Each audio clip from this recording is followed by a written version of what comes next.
Retina Rounds podcast number 6. For our latest podcast, Retina Rounds welcomes Dr. Naresh Mandava, chair of the Department of Ophthalmology at the University of Colorado.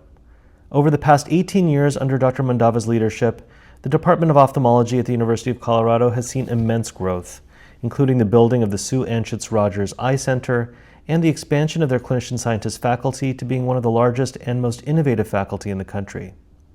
In this episode, Dr. Mandava talks about his roots and mentors, how they inspired him to build a culture of excellence and innovation in his department, and he also provides many pearls to junior retina specialists on how they can reach their potential and deal with setbacks. Let's check it out. Hello, everyone. Welcome back to Retina Rounds podcast. Today, we're thrilled to have as our guest, Naresh Mandava, one of the top surgeons in vitreoretinal surgery in the United States, and certainly one of the great academic chairs in Colorado. Naresh, welcome to Retina Rounds, and thanks for joining us. Thank you for having me, Steve. It is a great pleasure.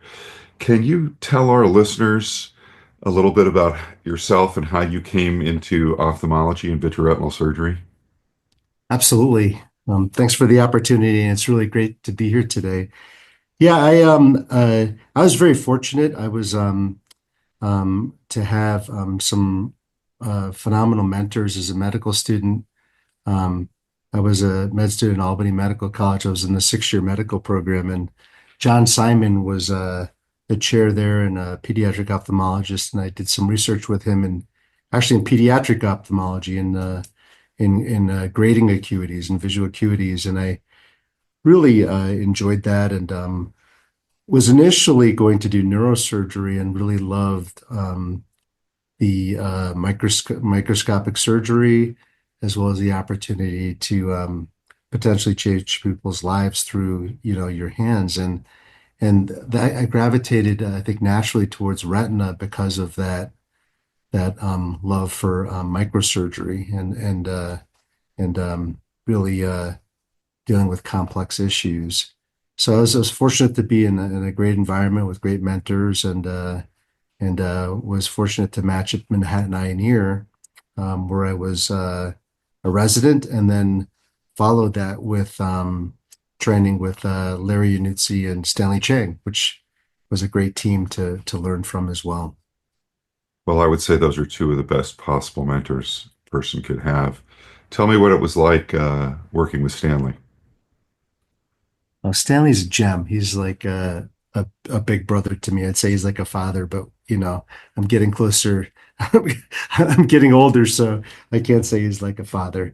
But he's clearly had the most influence on my sort of path as a surgeon, as well as my path as eventually as a chair of ophthalmology. I think the things I learned from Stan are, always put the patient first. And we've learned that, all of us have learned that from many of our mentors. And I think he exemplifies that in a very special way. And it actually reverberates all the way into his hands when he's in the operating room, thinking about how to give a patient the best chance to see. And I think the best example of that is how he tackled proliferative vitreoretinopathy. If you look at the way he, and I had the opportunity to spend a full year with him every week in the OR, sometimes 12 to 14 hours a day. But the way that he would focus on each area of the retina and give every patient the best chance to have the best outcome, I think was something that really changed the way I look at everything, whether it's clinic flow or getting better access for patients into clinics. I mean, I think that Stan's dedication to each patient, one patient at a time, is sort of the mantra that I've lived by, and that comes from him. It's a great gift that he shared with you. Let's just talk a little bit more about that. Being in the OR with Stanley, all these exciting innovations were just coming to fruition while you were there. Wide-angle viewing in the OR. Many of our listeners can't even fathom what a contact lens, irrigating contact lens, microscopic view of the the macula was like when we were operating on retinal detachments and PVR back in the day. And when Stanley worked with Avi to get that wide angle contact lens 2015 view for 360 or perfluorocarbon liquids and so many other things. But expound for us on, I'm sure you remember some really wild cases with Stanley, but even a more routine case when you really saw him bit by bit, considering the things you were just mentioning, each part of the retina. Talk us through that just a little bit if you can. Absolutely. I think I was fortunate to train in a time where, liquid perfluorocarbons, many people were using liquid perfluorocarbons, but we still, we're getting cases from all over the world, complex PVR, often monocular patients, often, people in the prime of their lives with just one eye with, hand motion vision. And, if you could give them count fingers vision or 2400 vision, it could change the trajectory of their entire life. So I remember, each of those cases were the dedication was to removing every little bit of membrane everywhere. And and then time, we would be in the OR sometimes for 15, 16 hours and then go get Chinese food afterwards. So there was a sort of a Zen-like approach with Stan. There was no like ups and downs in emotion through those clinical days, those surgical days. There was a steadiness that I kind of learned from, and I tried to transport that steadiness into everything that I do, whether it's in the clinic or in the OR or managing research team, et cetera. I think there's a durability that he has that I think is second to none. And I've tried to exemplify that. I think the cases that I remember, there was one case of a patient from Israel, about a 18, 17-year-old kid with one eye, retinal detachment, an atopic kid with, really bad PVR in his only eye. And, that was a 3.5 hour case, and patient had already had multiple surgeries.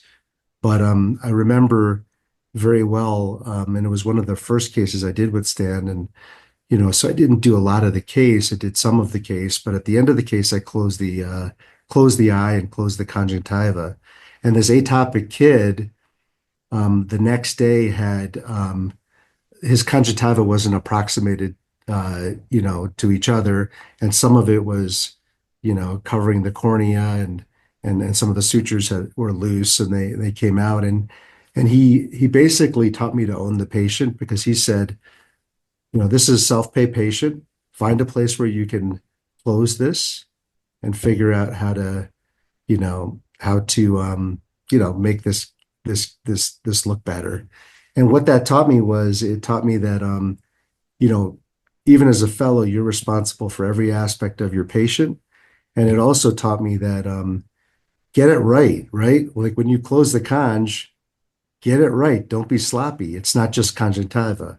And every aspect of the surgery matters, right? From the beginning to the end, the positioning of your sclerotomies, the orientation of how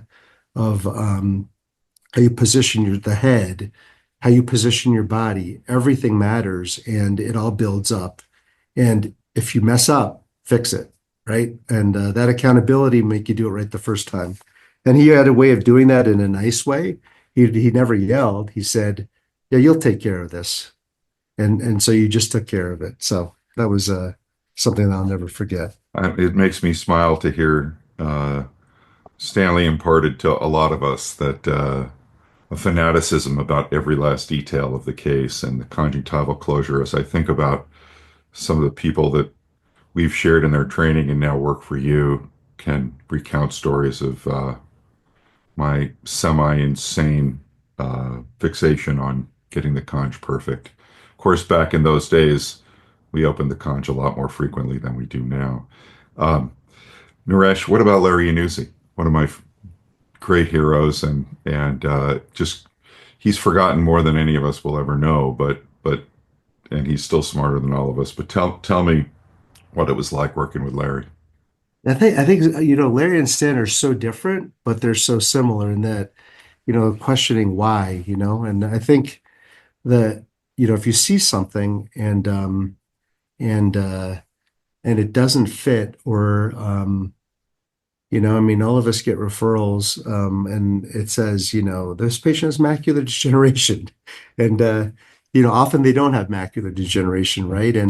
And figuring out, even in an era before genetics and before the potential for gene therapies and therapeutics, this era of being inquisitive about what is going on in every aspect of the retina. And Larry Nussi,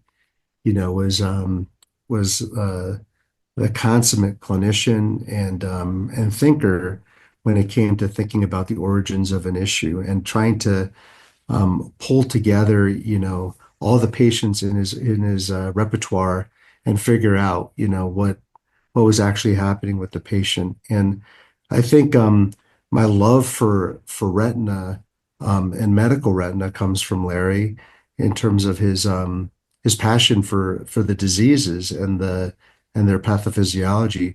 And ultimately, it's for the patient. It does matter that it's not just macular degeneration because when you're looking at a 45-year-old and you're trying to figure out where they're going to end up, in this area, it's intuitive, right? Because there may be a gene therapy or something for them, but outcomes are driven by what disease that patient has, and they deserve that sort of rigor in figuring out the origins of their disease and the potential trajectory of their disease. I think pattern recognition was a Larry thing, and for me, Larry was the master of oration and is still. He his ability to captivate a room. It's a lot like you, Steve, in terms of your approach to speaking and bringing people together. And I think that's something that I'll never forget. I think a lot of my skills as a chair come from both Stan and Larry. And Larry's ability to captivate a room and command a room and bring people together around a common topic is second to none, as we all know. He still does it today. He does, and they're both geniuses. They're both highly accomplished. They've both made major contributions and given back, and you're lucky to be able to call them both mentors. I want to go to one other mentor of yours, if you're willing to tell us a little bit about your father, who our listeners won't know. Total genius, and share a little bit if you're willing to. Yeah, of course. My father, who is no longer with us, passed away about almost 10 years now. His name was Babu Mandava, and Babu was an immigrant to the United States in the early 60s, was an engineer, and did three master's degrees in the United States after he came here. And he was one of the first Indians, I think, if in the island of Manhattan. There were probably four or five of them in the early 60s that were part of that first immigration pool to the United States. And my father went on to have a prolific career at IBM and then followed by starting his own company, a software staffing type company. And he was awarded the Ellis Island Medal and was recognized for that, along many other, very proud Americans. And so that was a special day for us. Yeah. He just gotten a diagnosis of cancer, and it happened the next month, which was just fortuitous in timing that we were all able to be there with him. But I think the things I've learned from my dad are really the culture. I think that we've built in the department is built on his belief that everybody in an organization is important. Some of them are introverts, some of them are extroverts, some of them are great at science, some of them are great clinicians. If you took a biopsy of our department, it would reflect that each individual is valued and is pushed and is inspired, I should say, not just pushed, but inspired to be the best that they can be and to elevate the people around them, right? Because that's the key to success, whether you're in a private equity, retina practice, or you're in academic practice or in your own practice, the ability to each of us should be judged by how we elevate the people around us, how we make them better, right? And that's how you get the most out of everybody. And my dad was particularly strong at that. He was also a very proud American, and I think wanted all of us to join the military, and none of us did. I did apply for ROTC, but didn't get in. But he was particularly disappointed about that. But he was an interesting guy. He was an immigrant, and obviously lived in the U.S. for most of his life, but was very proud of the opportunities that this country gives each and every one of us. And I think I'm the young, as the youngest of five, I would say all of us have embraced those opportunities and tried to really pass those opportunities forward. No matter what your background is, I think there's an opportunity in America to make an impact and to be the best you can be. And so I think you have a similar story, Steve. So Yeah, well, it's a universal one, but it's really amazing how you have the three legs of the stool that have led you to this incredible platform of who you've become and what you've built. And so tell us a little bit about the Eye Center in Denver and where it was when you got there and where it is now. well, yeah, thanks for giving me the chance to do that. Yeah. So I've been fortunate to be chair here for about 18 years. So I've had a long runway and been very supported by our institution. I've had the opportunity to raise the dollars necessary to build a large academic enterprise. We have a little over 80 faculty in the department. I think some of the areas that I think we've excelled, we have depth in every division. For example, our pediatric ophthalmology group, we have 10 pediatric ophthalmologists in that group, many pediatric optometrists as well, probably one of the largest, if not the largest, pediatric ophthalmology group in the country. And we just hired our 10th retina specialist in the retina division on the adult side. And I think the way we've been able to bring together the adult and the pediatric eye care to be second to none, I think we're super proud of. Some of the differentiators, I think, for us are the innovation environment we've created. There's at least 13 technologies that have been licensed to companies from the department. Well over hundreds of millions of dollars raised by venture capital from startup companies in the department. And we've created this innovation environment led by people like Malik Cahook, who are focused on, pushing their ideas forward, getting to go, no-go decisions early, and then supporting those people to realize their goal of bringing technologies to patients, right? And so we think that academic departments are critical in the realm of innovation to bring new technologies to patients. And oftentimes that involves partnerships with industry, whether it's device or pharma. But our focus has been on pushing those technologies forward as far as we can before they're licensed out to industry. For example, the Cahook dual blade was pioneered in the department. The research was done by Malik Cahook and pushed all the way through human clinical trials that were sponsored by the department. And there was a direct license to industry.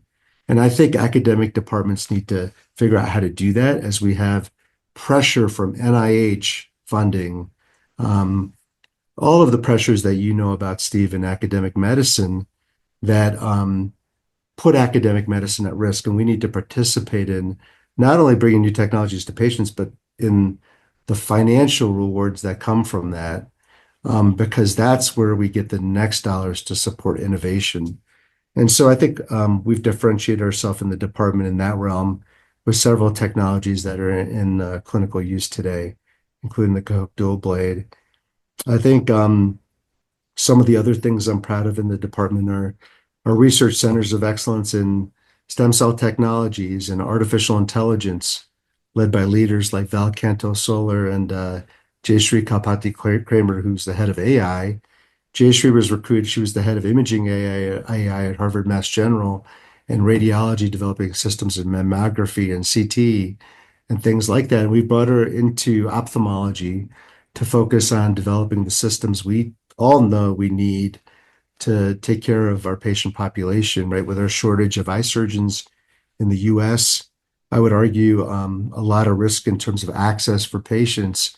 We need to do better and develop systems to really standardize the way we image patients, get readings for patients, elevate mid-level providers to be able to even provide the care that's necessary to know where those patients get triaged, right? And I think that's the only way that we're going to be successful in taking care of our population. And as a department, I think last comment, I think that's one of the awesome things about academic medicine, the opportunity to make an impact. And I think AI will be a big area. And then, obviously the educational aspects. I mean, you've been an educator your whole life and trained hundreds of fellows and residents.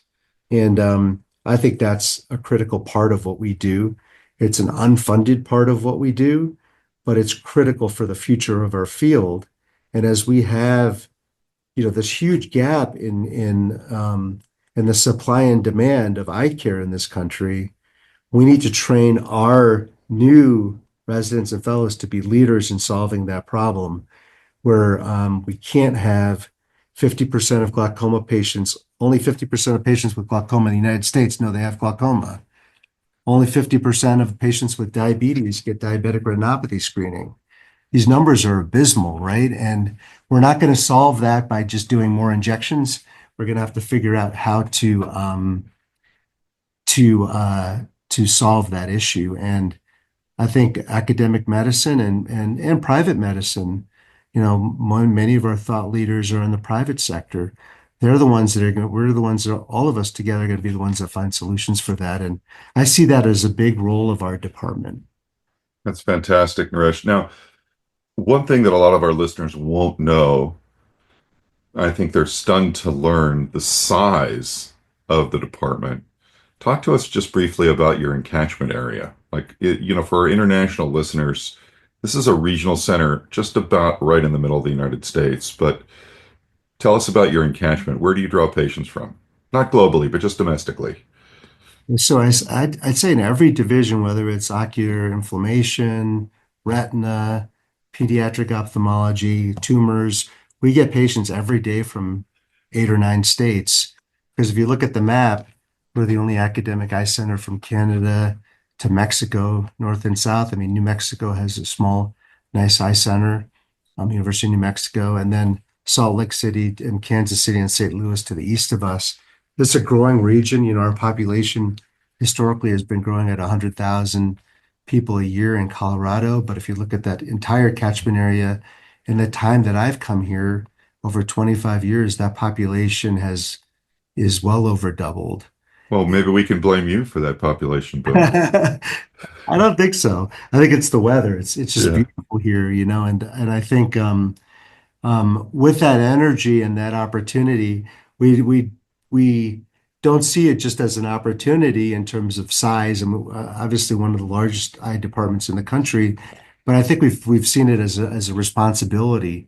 So if you take a field like neuro-ophthalmology, there's 5 neuro-ophthalmologists in the state of Colorado that are practicing neuro-ophthalmologists, and all 5 of them are in the department. So it's an interesting dynamic when you think about it. It's not just an opportunity, it's a responsibility. There's not a lot of competition in a lot of these spaces, but there's a great responsibility. But with that, I think the cool thing is that we've been able to leverage that huge patient database to build these AI tools and to actually attract top talent, right? Like if you're a neuro-ophthalmologist like Prem Subramanian, you want to study a rare disease in neuro-ophthalmology, you want to be in a place where you're going to have the patient population to do that. And now with our electronic systems and Jayshree leading, we're able to mine 10 years of EMR and imaging data at our fingertips. All HIPAA compliant, all IRB approved with silos of who can access glaucoma data related to a specific question. And I think that's only been possible, Steve, because of that huge infrastructure we've created in terms of, our faculty see well over 200,000 patients a year. So And that's what created that opportunity, I think, to build these systems. I could tell you, Naresh, this is also impressive, but it's not the most impressive part about your department. Especially retina, which I know well, the most impressive part of your department are the people that you've hired by far. And I would just like you to generalize it, not that you hired, but also that you train. And for our listeners, I've had the opportunity to share a number of people with Naresh in terms of different parts of their career, and the Colorado people are universally exceptional.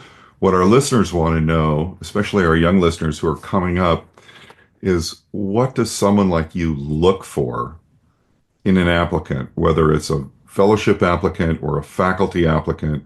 And then everybody looks for something different, right? But what is it for you that look, table stakes are everybody's smart. Nobody gets to think about going on to a faculty or going on to a retina fellowship or even ophthalmology if they're not smart. So everybody's smart.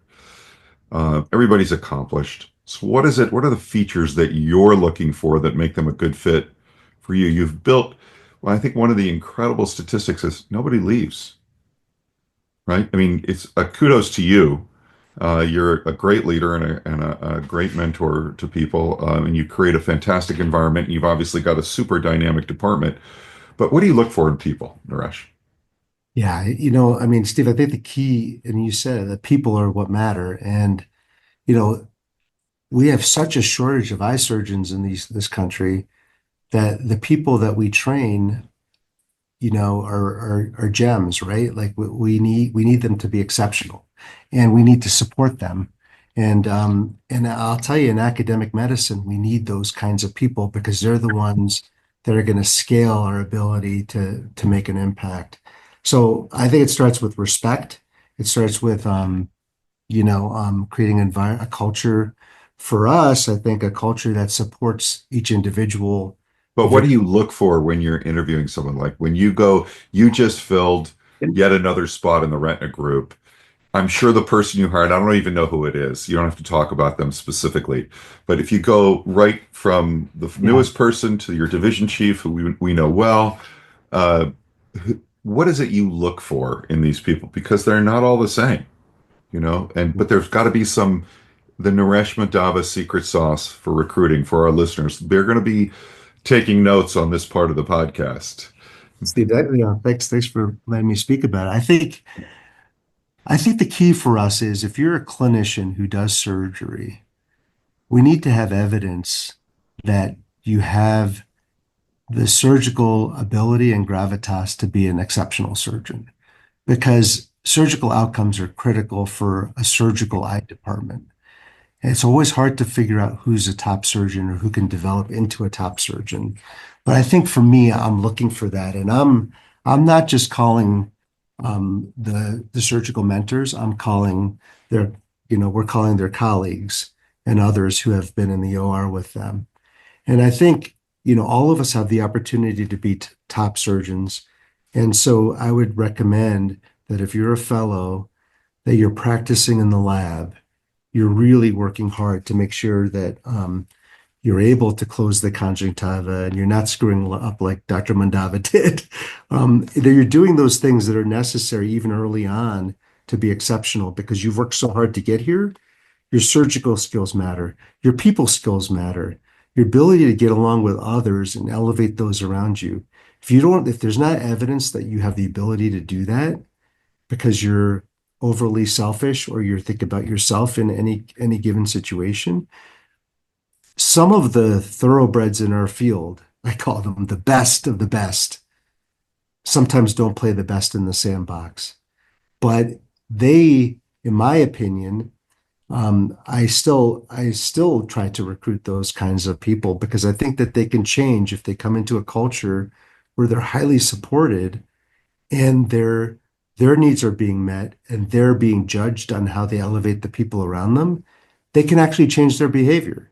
And I've seen it time and time again. So I think those are the things I'm looking for that are key. In a researcher, I'm looking for creativity and their ability to push ideas forward and execute on getting grants, on getting funding, on developing new ideas, and even clinicians that are they're doing that as well. Those things are important to me. But I think it comes with your ability to have the best outcomes for patients. And I think surgical skill is important for a surgical department. I think that's key for me. That's really interesting, Naresh. And so let's transition away from your role as chair to your role as surgical mentor. Can you synthesize the 3 or 4 takeaway lessons that you want your fellows to come away from? What are the key principles that you're teaching your fellows in the OR? Most people who are chairs at your level, who are running such a big department, don't have a vibrant surgical and medical retina practice. You have all three. Personally, you're super busy clinically, both on the, and we'll talk a little bit about medical retina in a minute, but in the OR, you're training great fellows, and you've obviously got a great team of retina docs around them, but when they get a chance to be with you, I know that you respect the tissues and do everything the same way. And but for you, what are the key principles that you're trying to impart to your fellows, besides trying to turn them into Stanley Chang, which we all do with our fellows, but isn't always the easiest thing in the world to do? Yeah, I think uh and my ability to operate and do the things I do, a lot of it is because Scott Oliver is such a great chief, and you train Dr. Oliver. He's a phenomenal retina chief, and really has led a fantastic group. I'm fortunate to be able to operate most weeks and able to do routine cases as well as really complex cases with the fellows. And the things I really am proud of are that we're very critical on our outcomes, right? And I think, this question of, does the patient benefit from a band on the eye, or, is this a vitrectomy, or, let's take retinal detachment, for example, right? Stan Chang and I did a series in the early 2000s with Bill Schiff where we looked at 120 consecutive cases of primary retinal detachment. Everybody had this pseudophakic detachment. Everybody had the same surgery. I think I had about 68 of them, and their group had last like 45 or something. But we did the surgery in the same way: 41 band, vitrectomy, perfluoron gas, right? Same surgery. And it became sort of our phaco, right? Our phaco, capsulorhexis, phaco, IA. It became our surgery of, Somebody named a society after it. they did. Yeah, The Vic Buckle Society, yeah. yeah. And so we had 100% success rate, and we actually took just 100 and whatever consecutive cases, because the point we wanted to make was that you should standardize some of these things. It shouldn't be, an investigation each time you do something. It doesn't mean you do the exact same surgery on every patient, but the goal should be 100% outcome for our patients. And some surgeries have an 82% outcome, or 89 or 92. And it's hard to say one's better than the other, but in your hands, how do you get closer to 100% outcome for your patient? And it does take 15 or 20 minutes more to put a band on the eye sometimes, but there are cases, I think, that it makes sense to do that. Maybe it's not every case, every pseudophakic case in this era with improvements in vitrectomy, and I don't put a band on every patient anymore. But to be critical about what the potential outcome could be, that we know that there's a lot of variability in surgical outcomes. And that variability in primary retinal detachment may be from 82% to 98%. But So what I'm is synthesizing your answer. You're telling your fellows always strive to improve outcomes. Yes. Keep an eye on outcomes. Standardize to the extent that you can. Do things the same way. We've heard this from multiple great surgeons that we've talked to here on Retina Rounds. Do things the same way, and think about the patient before you go in the OR, while you're in the OR, and after you're in the OR, so that you can do these things. Does that sound about right? Yeah. Yep. And the last thing I just add is visualization, right? Like if something is suboptimal, there's a reason for it. And if you're struggling in an area because you can't see, there's a reason for it. Fix the reason. Is it the cornea? Is there a little blood on the cornea? Is there, some debris floating around in the AC? And do it quickly, right? If you can't see, you can't fix the problem. Visualize, and then your surgical time will drop from, in a complex case, from 3 hours to an hour and 50 minutes on the most complex cases. If you really standardize how you do that as well, right? Get to the area, take care of the area, go to the next area. And the other piece is, when you put the vitrector in the eye, and I see a lot of people like waving it around and just kind of, and it's great that the technology is so great now that you can just do that, but do be systematic. Take care of an area. Don't go back to that area. Go to the next area. Go to the next area. Be systematic so that Surgical perseveration. yeah, it's not gonna, when you're done with an area, go to the next area because you got 7 more cases to do. So be systematic. We don't have Efficient. enough surgeons for you to spend too much time on any one area. We got to be the best in that area and then move to the next area. I learned that from Stan. Even though he wasn't the fastest surgeon, he was very methodical in how he did everything. And that's how he came up with all these ideas because every step built on the next step, and he never went back to the past step to figure out, to reinvent something he already fixed. He just kept moving. Yeah, he knew he fixed something when he'd fixed it, and he moved Yeah, on. yeah. And that was because he was systematic and engineer, methodically minded, and not altogether unlike Babu. So let me ask you this. You're in the clinic, you got your senior fellow with you, you see somebody who's 20, 30, 20, 40, phakic, very bothered by their metamorphopsia, and they've got a macular pucker. Now, that's an oversimplification. But what are the things you look at when you're considering surgery in somebody who's still highly functional in the eye? And we're seeing the envelope get pushed closer and closer to, almost perfect acuity. It's obviously not the only parameter of vision, but you're talking to your fellow and you're talking to the patient. What are the things that take you through, not just in the patient's history and how they function, but what are you looking for on the OCT or on the exam that could sway you one way or the other to take that patient in? Because they're going to most likely have a good outcome. The chances are very low that they're going to have a complication other than maybe their cataract progressing. But they could, and when they happen, they could be catastrophic. Nobody's cavalier about taking patients into the OR. So just walk us through your thought process and it's just an example, but somebody who's functioning pretty well. I think that's a great question, and I spend a lot of time with the fellows on this. I think connecting with the patient and knowing what's really bothering them is key. And then I always check their near vision myself, because often in retina practices, the near vision isn't tested and it's not tested well.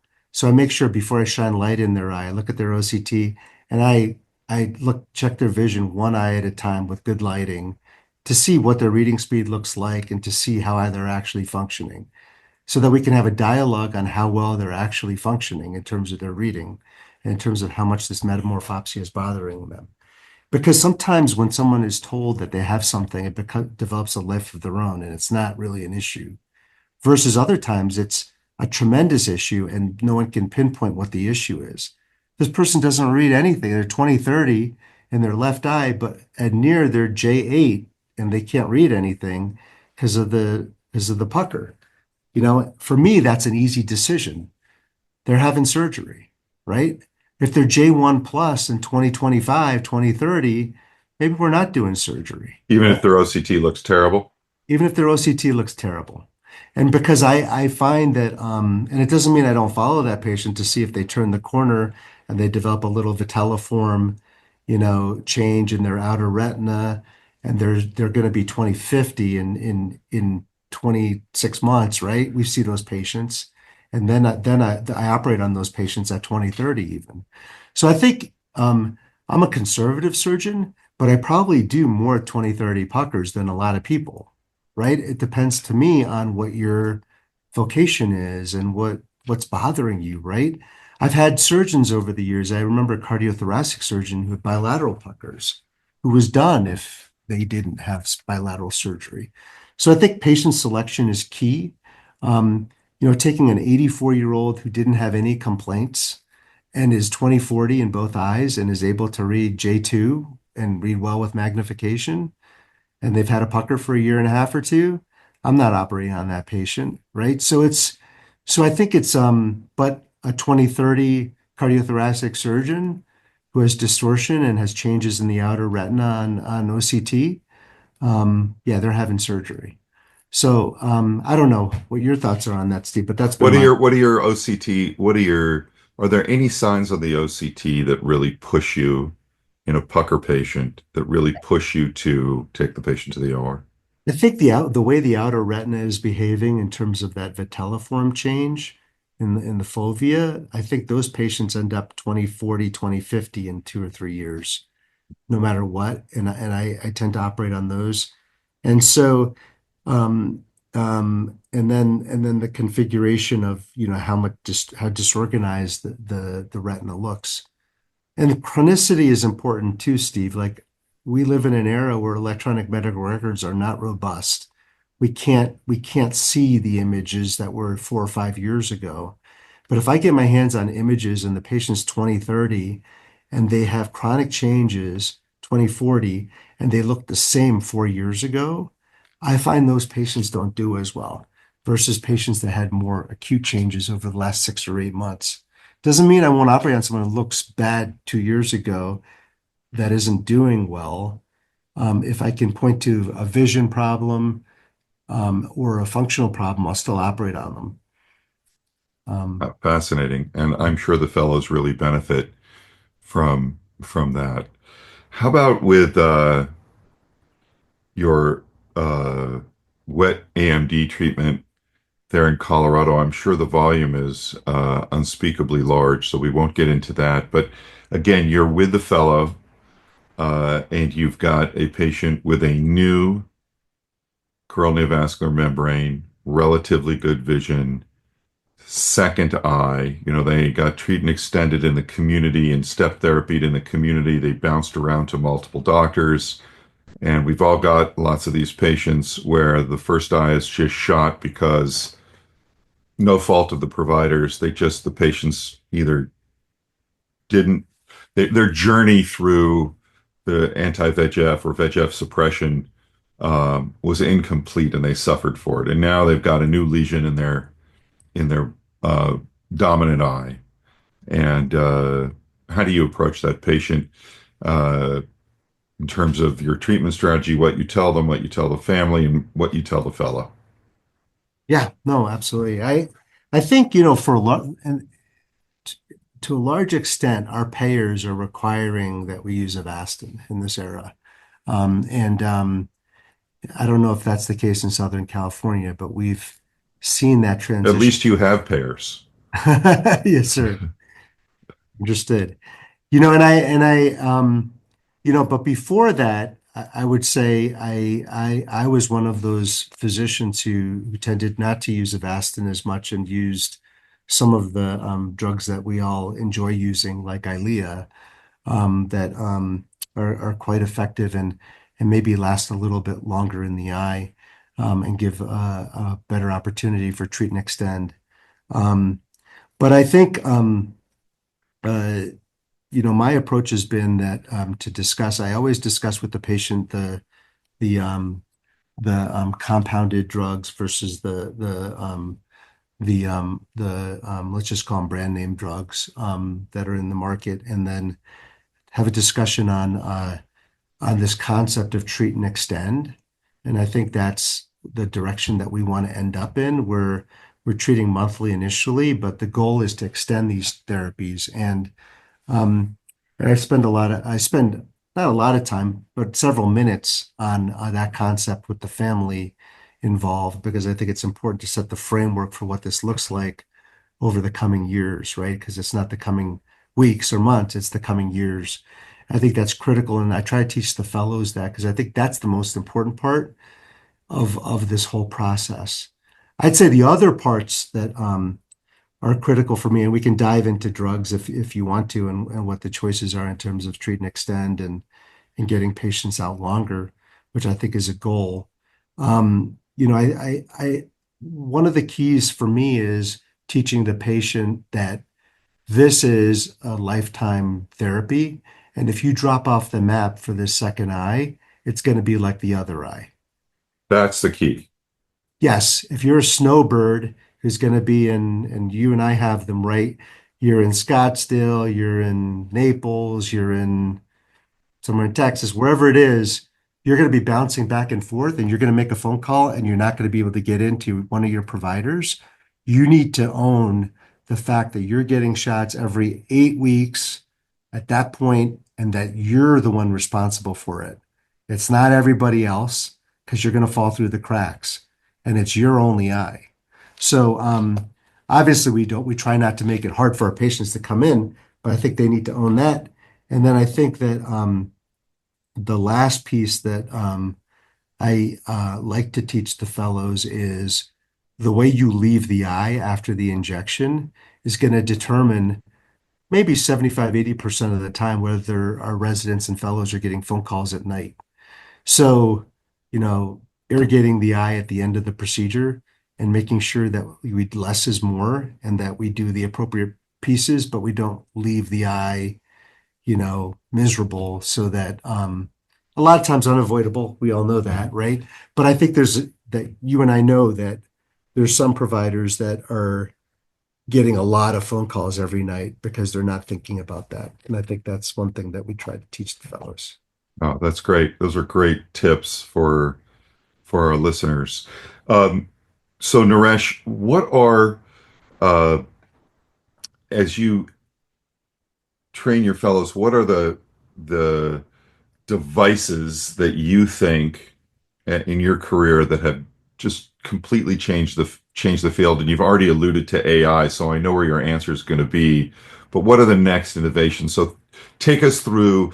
You've been around so many sea changes. We all, in our generation, but you were right where it was happening, whether it was perfluorine in the eye, liquid perfluorocarbons in the eye with Stanley, or watching OCT come on board. I mean, I guess you were out of New York when OCT really was popularized, but uh, what are the big innovations for you that you saw, and then predict for us what's coming down the pike, what's going to change things for us, both in the near term and the long term?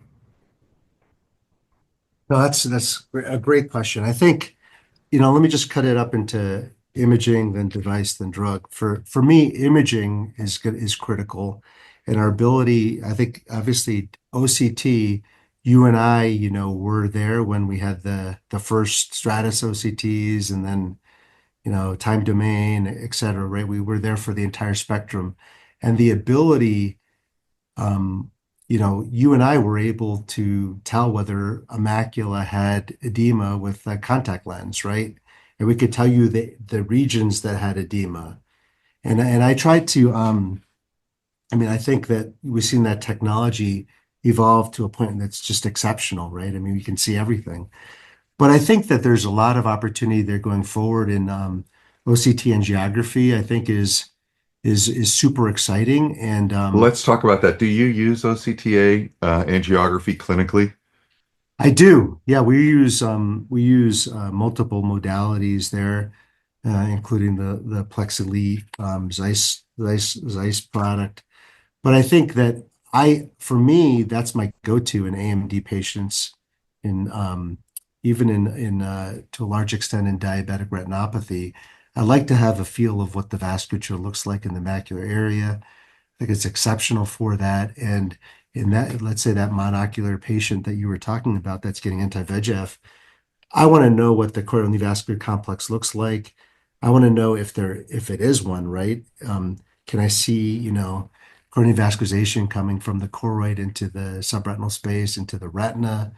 A lot of times you identify these problems very early, right? And you and I see these patients that have a little intraretinal edema overlying a pigment epithelial detachment, and it's often overlooked. And then you see the patient 6 months later, and that's the area that became choroidal neovascularization. We should have known that 6 months ago and identified that this patient is already developing neovascularization. Maybe it's like a quiescent neovascular complex, like David Geyer used to call it, but then it became active. Do And I, you sorry for interrupting. Do you use fluorescein angiography anymore? I do. I use fluorescein angiography.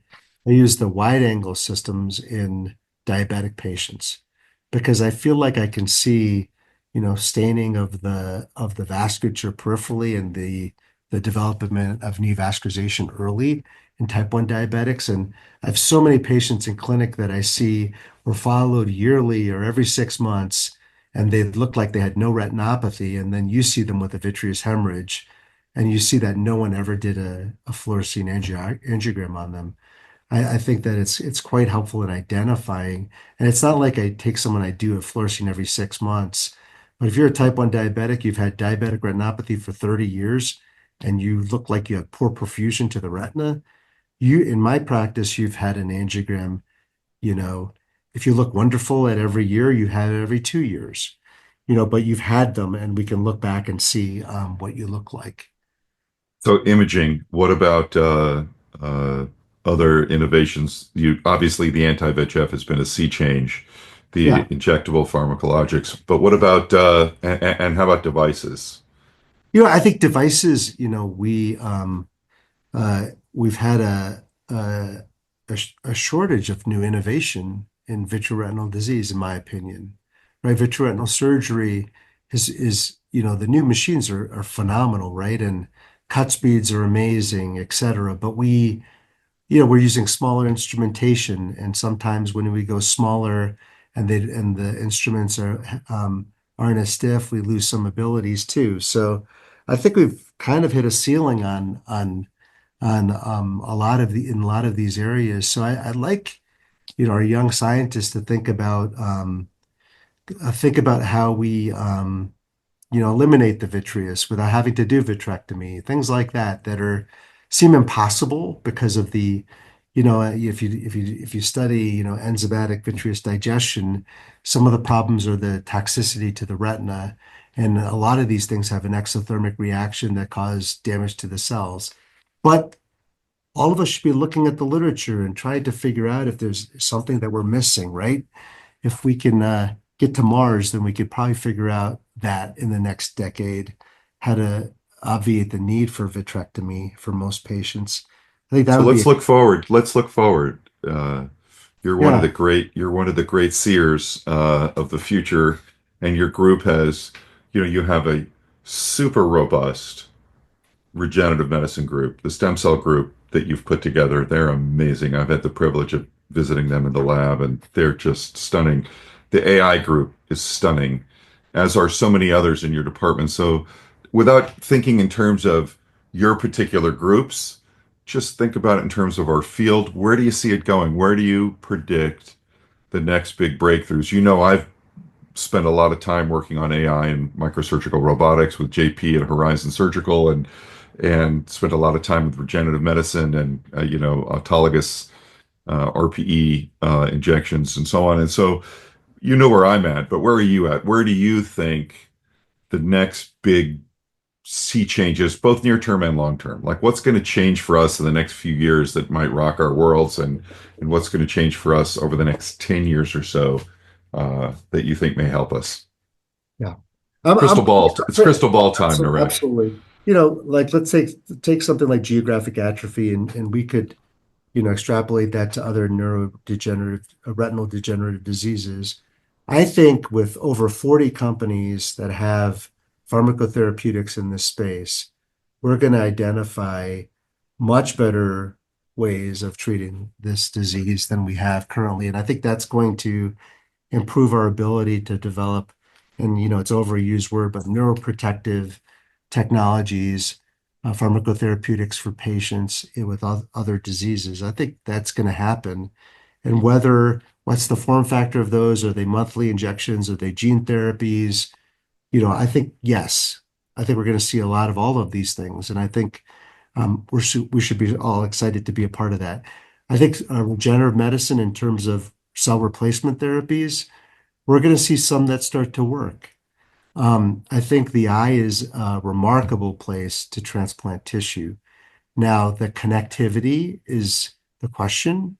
Can we transplant photoreceptors and RPE that connect to all of the cell layers, then into nerve fiber layer? I'm optimistic. I think we can, but I think it's not going to be just stick it in there and it works. It's going to be developing I call them condiments, but the growth factors and neural growth factors that allow that connectivity to occur in vivo. I think uh, some of the other areas that I'm super excited about are um, improvements in the OR, and your guys' work in robotics is second to none, JP, and your work with him. But I think that uh, that's exciting as a surgeon, right? That some of the things that we do that are difficult are going to get more difficult as we get into cell replacement therapies.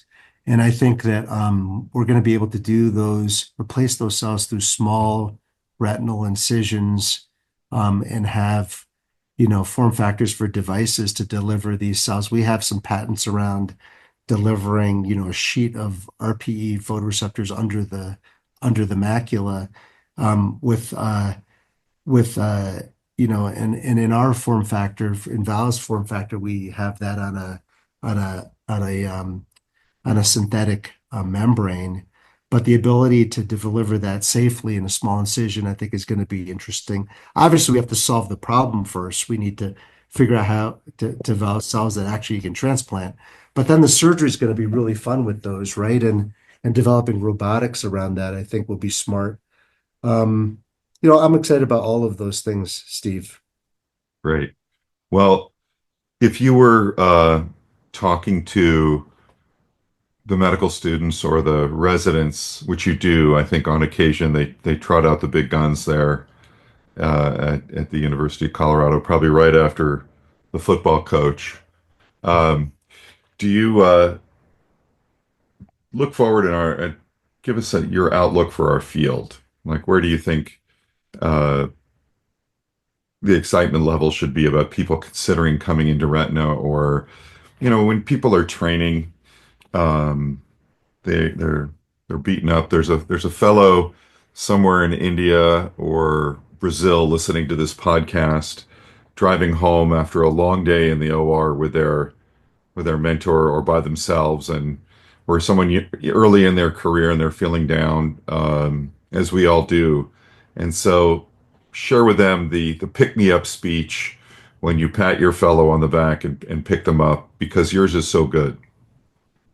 First of all, I'm so optimistic about the future of ophthalmology and eye care in general. If you think about aging population, 10,000 baby boomers turning 65 every day in the United States, we're privileged to be in this field, right? And the ability to give sight to patients, if you look at, we've been fortunate to raise over $100 million for, research and clinical care and education in the department.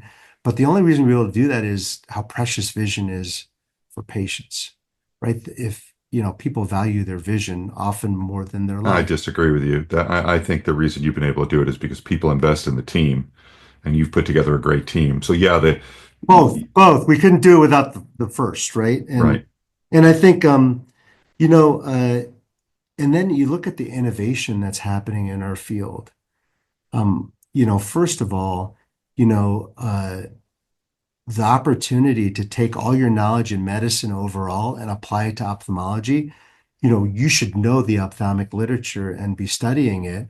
And that's a given, right? All of you are smart or you wouldn't get into the field, but you should be learning what people are doing in Alzheimer's research, in cancer research, in neurosurgery, because some of those ideas you can bring to our field. And you don't have to be a rocket scientist to come up with new ideas, right? Many of you are rocket scientists, but I think that most of us aren't, right? And we just have a drive and want to learn. And I always ask why. Like I think a theme of today, Yunitsu, Chang, Schwartz, always ask why. And then don't be afraid to be the first to do something, right? Like someone is the first. Listen to other people. Don't invent something that someone else already invented. Like read the literature, read the patent literature too. Like, don't spend 10 years working on an idea that someone else developed 10 years ago. Learn what's already been done, and it's all at your fingertips because of technology, ChatGPT, all of the other ways that you can learn about what's already there. And that's how you develop your new ideas, right? When you know what's already there. And then work with others because you can't develop these ideas on your own. Learn from the people around you and leverage those rich environments that you're in. Those are such inspiring words, Naresh. I'm going to now swap it over. And now the fellow is driving home after a complex surgery where they're afraid there's been a huge complication and they're just depressed. What do you say to your fellows? Everybody has complications. The eye is unforgiving, and I'm not talking about hooding of the conjunctiva and having the shocking moment where the conjunctiva hissed after you closed it with your superstar mentor. I'm talking about a real sight-threatening complication, whether it's an endophthalmitis or a hemorrhage or something really untoward. What do you tell your what's your pep talk for the fellows? Yeah, I mean, I Or, think or do you tell your fellows you're done, your career's over, you're out of here? haven't had to do that yet, Steve, but I think the key is in those situations, there's the patient comes first, right? And so, what is the patient going to go through here? What are the chances that we can save the eye? How do we connect with the patients, and how do we see the patient? If there's a question of whether we see the patient or whether you're seeing the patient, make sure it's you seeing the patient. The person that did the surgery needs to see the patient. I would say the attending needs to see the patient if it's a fellow, and there was an attending involved. But making sure that we give the patient the best chance, right? Given something we can't change that happened, how do we look forward and make sure the patient has the best outcome possible? Whatever the technology is, anywhere in the world. So that's a given. What are you telling the fellow about their In psyche? terms of so we all live in our head sometimes, right? And you can't change your brain, right? Sometimes, but you can drive it in the direction that it needs to go to make the best of a situation. Right? All of us will go through tragedies in our lives, and we have to reframe the reality and move forward. It's a loss, right? The patient lost their eye. We lost a part of ourselves in that process. We were involved in that. In the Mandava family, and I'd say doing this for almost 30 years now, the family knows if Naresh had a bad outcome for a patient because I take it hard too, even today. But I'll tell you, I can reframe it and move forward in a way that I couldn't before. And I think that there is a way to do that. And for what I do is I think about, what did I learn from this? And how do I make sure this doesn't happen again? Right. And that's easy to say, hard to accomplish, right? Because it's a human that lost their eye because of something we might have avoided. Most of the time, it's not something we could have avoided, right? It's something that happened that was untoward, that wasn't because, we put an instrument through the back of the eye. Right? It was something bad that was going to happen anyway, and you're trying to stop it and couldn't. But Yeah, what I was really trying to get at, and you just said it, was it's normal to feel badly. In fact, if you don't feel badly, if you're involved in something tough, you probably shouldn't be there. It's exactly. when you lose that feeling and that caring and that sense of responsibility. That's what we share with our fellows, and that's I've always shared, and that's what I know you do. But it's and you got it exactly right, and it's how do you learn from it? And so those are great tips for our listeners and for our young people out there, and also that they're it's as trite as it sounds. There's going to be a tomorrow, and you're going to be able to apply the lessons you learned, and you're not going to feel better unless you do everything humanly possible for the patient at hand, and that includes letting other people benefit from it. Absolutely. And we've all had the complications, right, Steve? You and I have had them, and the young people need to More know than my share. more than our share. And my experience has been And the complications I've had, I remember an endophthalmitis patient from an intravitreal injection, and all of us get them, and it may be 1 in 10,000, but I had it on a patient, and she ended up being a major donor to this organization. So, and I'm not saying that because I'm just saying that because she bought into the fact that we really did care and we did our best and we Wasn't she failed. bought into it? She recognized it. Yeah, she recognized it, and I bought into it. Sounds like Yeah. we're trying to sell something, but I think that I just give that example because I think you have this patient who had a bad outcome, and you and I have had these patients that have had bad outcomes, and they apologize to us for their bad outcome. Like, I'm sorry that my eye didn't behave for you, Dr. Mandava. And we're heartbroken because we're like, no, it's not you. We Yeah.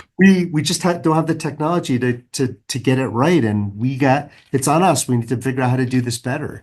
But I Right. think be in it with your patient and listen to them and fight for them, and they'll recognize that. And you will be better. Don't perseverate. That's the most important thing. And I think that's why you're bringing this up. Wellness is extremely important. And when you perseverate, you're letting the next patient down, right? And the patient that had a bad outcome doesn't want you to do that. It's your responsibility to figure out how to frame the situation so that you can move forward and be the best for the next 30 years of your career. And when you perseverate, it doesn't mean you're a good person because you're perseverating. You're a good person because you recognize the problem and you moved on. When you perseverate, you're hurting the next person. And it's not like you're being a martyr and you've done a great thing by perseverating. You've created Right. a problem that didn't need to happen. That's exactly right. Well, can I just say, Naresh Mandava, chair at the University of Colorado Eye Center. The formal name is the Anschutz Eye Center. Is that correct? The Sue Anschutz-Rodgers Eye Center. There Yes. you go. I always get it wrong. Sue, I'm sorry if you're listening, and you should be because you've got a great chairman. But what a privilege it is to have had you here today sharing your thoughts and your history and your teachings. And I'm sure that our audience is going to ask to have you back because there's so much more to hear from you. And uh, what a lucky group of people you're leading there in Colorado and nationally and internationally. It's really been a pleasure having you on today, Naresh. Thank you very, very much for participating in Retina Rounds. If you enjoyed this video, please visit us at RetinaRounds.com. There you can sign up for our email list. You'll get a notification every time a new video is posted. And if you have an interesting video or a tip or trick that you'd like to share, please follow the links on our website and you can upload your video there. Thanks so much for watching.